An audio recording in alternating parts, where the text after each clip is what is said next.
Welcome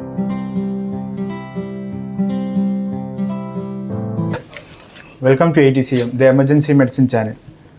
Today I'll be presenting a case of a 40 years old male who presented to our ER with alleged history of accidental ingestion of 1 mouthful of turpentine oil followed by intake of 2 mouthful of water 1 hour later. He came now with complaints of persistent cough with breathlessness. On initial assessment, he was conscious and oriented, but he was not able to complete one full sentence.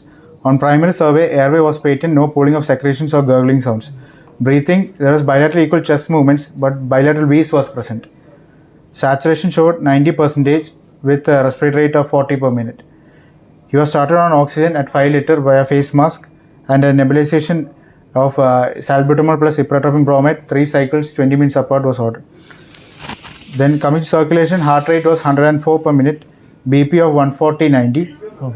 IV cannula was inserted at this point. Disability, GCS was E4, V5, M6. Pupils were equal and reacting to light, moving all 4 limbs. GRBS was 126, temperature 98.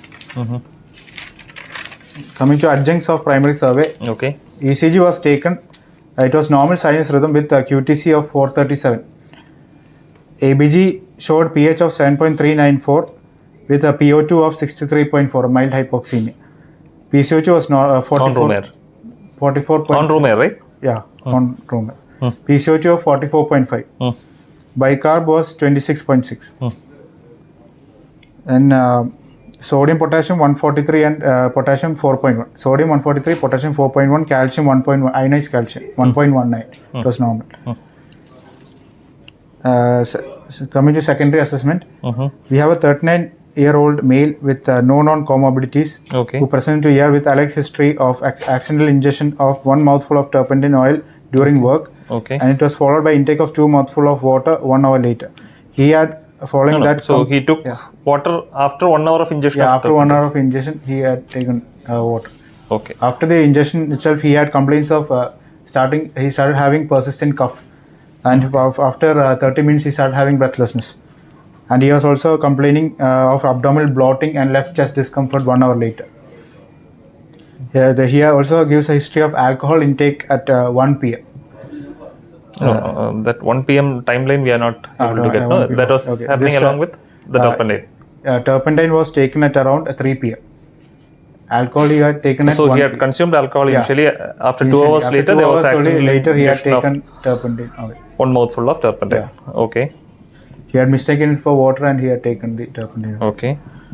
No other history of any sweating, vomiting, palpitations, any abdominal pain, fever, syncope. He's not allergic to any medications and there is no any significant past history. So time of presentation to ER after ingestion was? After ingestion, he presented within 1.5 hours.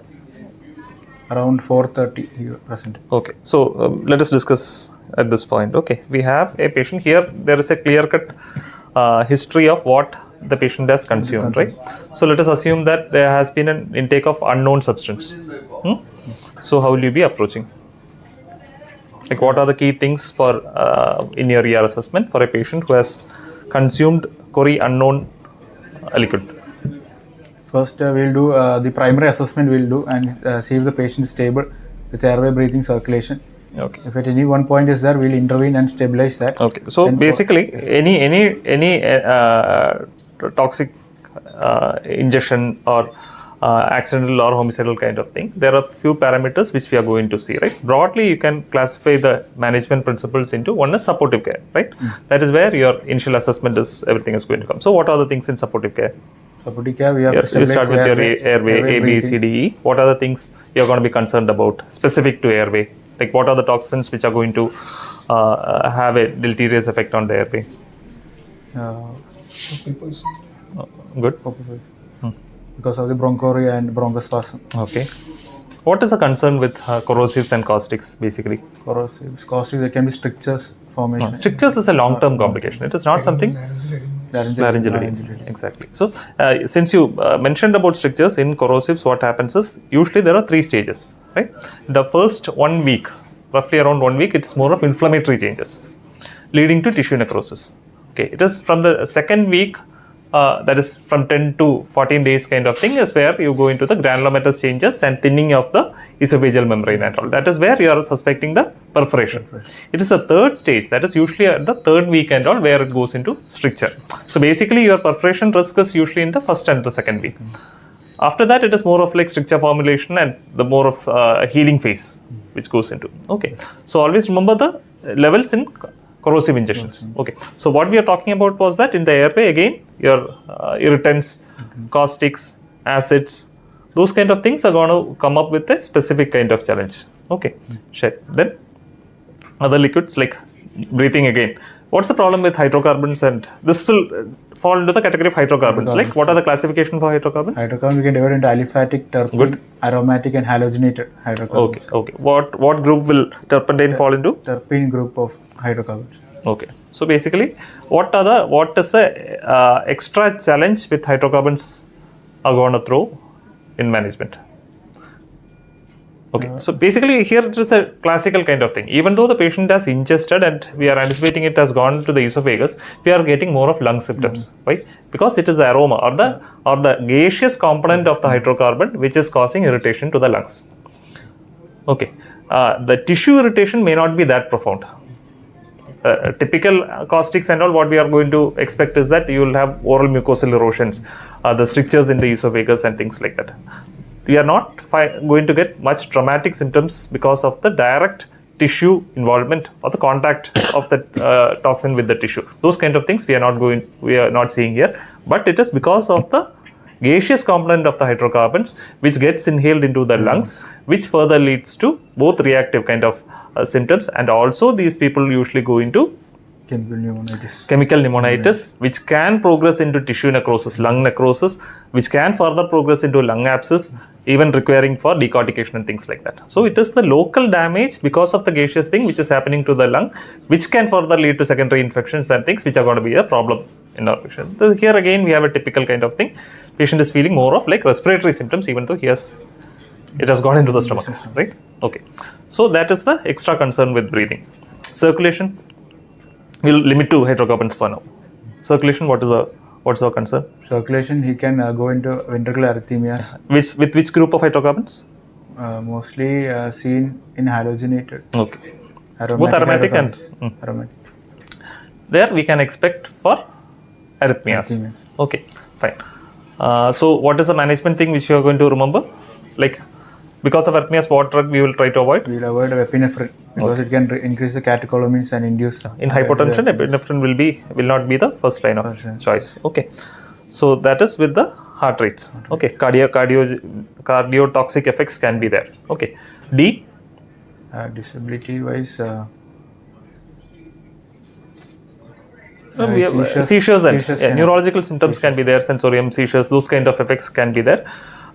No typical eye changes on systemic inhalation has been reported, but direct contact to eye, again, pupillary changes and all those things can be.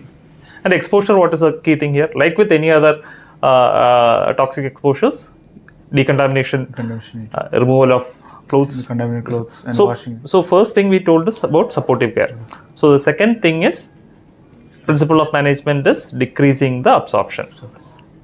Okay, whatever exposure has happened, that is where your decontamination is going to come in. Okay, so what are the things you can do in such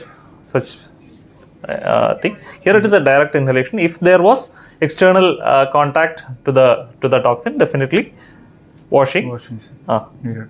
Is removal of clothes and washing. And the healthcare professional should also always remember that you have to approach with PPE, which is caustic resistant. It is not your normal latex gloves. Okay, so the equipments you need to use should also be corrosive resistant, ideally. Okay, so that is with the decontamination part. Third component is going to be, here it may not be applicable, but the third component is usually antidotes. We are talking about general management principles. Okay, so here we don't have an antidote, so probably that is not going to come in directly. Fourth principle will be enhanced elimination. So what are the things which are going to fall into enhanced elimination? Gastric lavage, activated charcoal. Fine. So gastric lavage, is it indicated in this patient? This patient, gastric lavage is not indicated because it can induce vomiting and cause further aspiration. Yeah. So as we told, it is more of the lung kind of things which is going to create problems. Definitely conventional measures, definitely your gastric decontamination or gastric lavage is not indicated. So, but in general, with caustics and corrosives, is there any role for gastric lavage? No, it will cause No. perforation. Exactly. So, since you mentioned about perforation, what's the role of endoscopy in caustic corrosive toxicity? If at all, is there any role for endoscopy? A bit. Early endoscopy. Yeah. So basically, what the recommendation is to go for an early endoscopy, because by day after, if at all you are doing an endoscopy, you have to do it within 24 hours. Because after that, by doing an endoscopy, you are increasing the risk of perforation, because your esophagus, everything is going to be corroded, and by putting in the scope, you are creating problems. So initial endoscopy and a Riles tube placement if needed at that point itself, so that you can have an gastric pathway already intact and also not create further problems. And also it has diagnostic value also. By putting an endoscope, you are seeing the level of corrosion and all, right? So that is definitely no role here for any gastric decontamination. So that is your gastric lavage. What about other gastric measures other than gastric lavage? Yeah, activated charcoal. Okay. But in this, it won't bind to the hydrocarbon. Perfect. So, if for agents which can bind to activated charcoal, what's the usual dose of activated charcoal? 1 gram per kg. Yeah, usually it is 1 gram per kg, or 50 grams to 100 grams in an adult. 30 grams usually for pediatric. That will be the rough dose. And how will you give it? Via Riles tube. No, how will you? It's a powder, right? You have seen, right? It's a powder form. Yeah. So how will you? You cannot give the powder, right? So usually, if you take it in a bowl, you have a certain level of activated charcoal, right? Add close to 6 to 8 equivalents of water. Say you have half of it, 1/8 of the cup or whatever it is with the activated charcoal. You add 6 to 8 times of the volume of water. Make it a slurry kind of preparation, and that is given through the Riles tube. Okay, and multi-dose. What is multi-dose activated charcoal? So usually we give it in a single kind of preparation. When you have extended release preparations and things like that, there is role for multi-dose activated charcoal also. Okay. Then what else? What is whole boil irrigation? So whole boil irrigation is limited to very specific indications. Again, as I told, extended release tablets, which might remain in the gut for longer period of time, causing further systemic absorption, leading to toxic effects. Other specific indication for whole boil irrigation will be body packers syndrome. Okay, those kind of situations we can give Pegleg or any of those things which can hasten the gastric emptying time, and it is passed out. Okay, so that again has very limited use. That is whole boil irrigation. Okay, then we will go for proper extracorporeal removals. That is your hemodialysis. We are talking about enhanced elimination, right? So you have dialysable toxins. So if any toxin which can be removed by hemodialysis or hemoperfusion, extracorporeal removals, those kind of things, you can go for extracorporeal removals. Okay. Then what is the next principle? Next principle is basic treatment of systemic effects of the toxins. So these things can further lead to systemic issues, right? So that needs to be handled. That depends upon, again, the toxins. Organophosphorus, we know that it causes certain kind of things. For that we will be treating, right? So this will be the broad 5 headings under which any poisoning you can kind of write an answer or try to manage. Okay, fine. So coming back to this case, here we have already the patient was having some breathing difficulty, and we had given some symptomatic care for the V's. And then what happened? Continue. Yeah, we started on O2 at 5 liters, and it improved. Saturation improved to 99%. And we gave nebulization. Since you told about O2, any xenobiotic or toxic injection where you will be cautious with O2?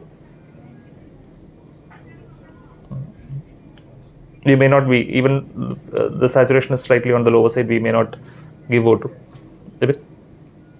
What happens in paracut? Okay, in paracut, basically, unless it is severe hypoxemia, we will avoid oxygen. Okay, because with oxygen, further lung issues can be complicated. Okay, fine. So continue. Yeah, so initially we stabilized the breathing part with this, and the nebulization bronchodilator. Okay. After that, we had kept him on cardiac monitors and on continuous pulse oximetry measuring. Good.